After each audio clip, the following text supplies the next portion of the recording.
We turn now to the annual effort to prevent fire deaths across the tri-state area, one smoke detector at a time. Action News reporter Becca Hendrickson shows us how the Operation 6 ABC Save a Life campaign has been working for more than 3 decades.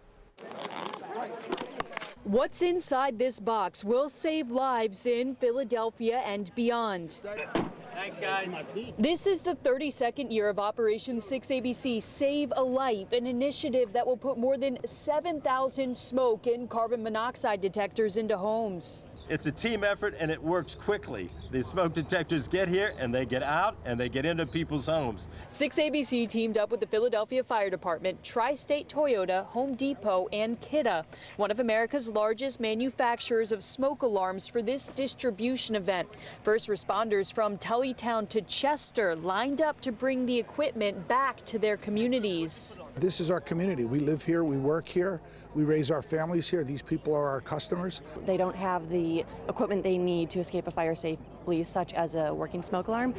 And families should never have to choose between putting food on the table or a working smoke alarm. Just last week, one person was killed and another injured in a fire in Narberth, Montgomery County.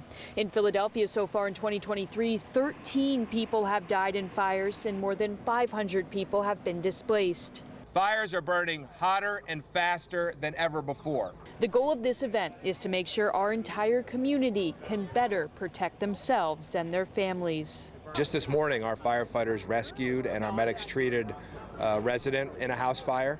You know, the best thing you can do is have a smoke alarm on every level of your home. If you don't have a working smoke alarm in your home and live in Philadelphia, it's so easy to get one. Just call 311 and the fire department will come out and install it for you. At the Fire Academy, Becca Hendrickson, Channel 6 Action News.